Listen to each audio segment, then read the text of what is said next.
20-25 personnes. C'était en effet des gens, des témoins qui étaient là ce soir, qu'on a amenés probablement dans un centre de crise pour d'abord les rassurer, les réconforter, peut-être aussi leur demander leur déposition. Je vous parlais aussi tout à l'heure, je vous disais, il y a un genre de quartier général de la Sûreté du Québec ou de la police qui va s'installer là. C'était des gens qui étaient en confinement, les policiers entraient beaucoup dans l'immeuble et en sont finalement sortis pour libérer ces gens-là, pour leur dire le périmètre est sécuritaire, vous pouvez partir.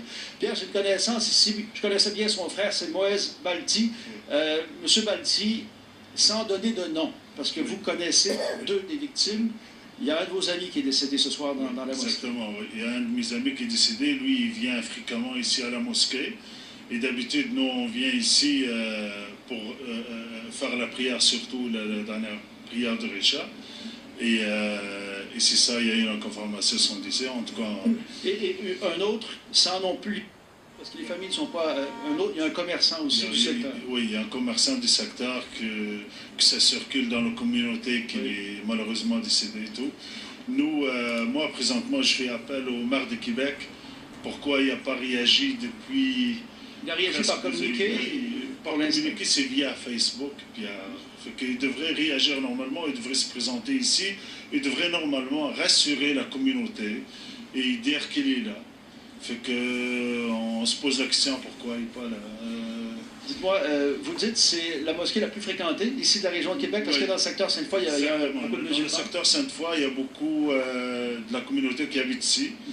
Ils viennent ici pour faire la prière, tout le monde et tout. Là. Pendant qu'on voit des images en direct encore de cette mosquée, juste au-dessus, je vous le remonte, Pierre, au-dessus du gyrophare. Dites-moi, quand on y entre, on entre par le rez-de-chaussée et on va prier au deuxième étage, comment ça fonctionne, là? Quand vous rentrez par le rez-de-chaussée, là, c'est tout de suite à gauche, vous tournez, c'est la salle. Okay. C'est la salle de prière. Okay. D'après ce qu'on a entendu tout, que les deux personnes, ils ont rentré par là, cagoulés. Puis ils ont fait qu'est-ce qu'ils ont fait. C'est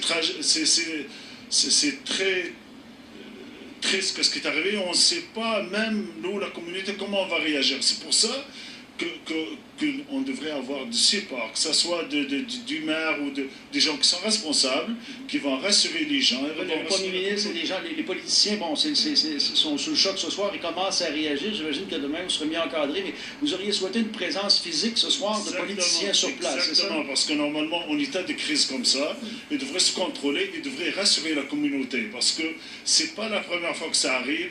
On a déjà eu même pas juste à Québec, c'est au Québec, il y a eu des signes de violence, mais ils n'ont pas pris ça au sérieux, puis regardez ce qui est arrivé. Moi, je me pose la question, est-ce que ça, c'est le résultat comment ça s'appelle,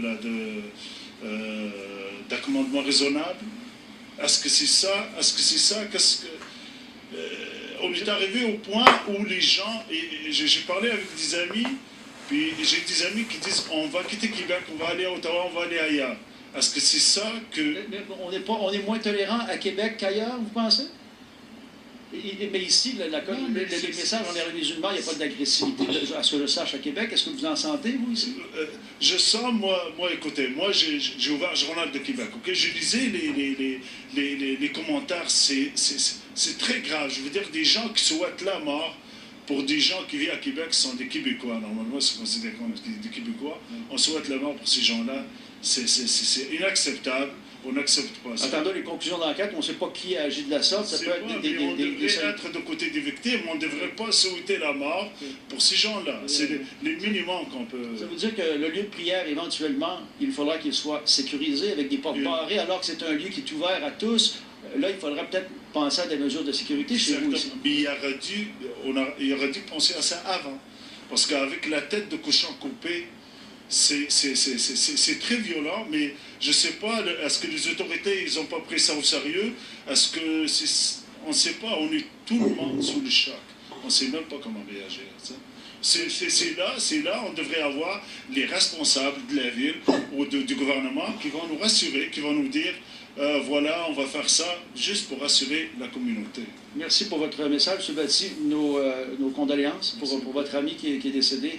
Et on vous souhaite de vous retrouver ensemble et de retrouver un réconfort et peut-être des ressources. Ils vont sûrement vous offrir des ressources ici dans la communauté. Oui, normalement, oui. Merci beaucoup.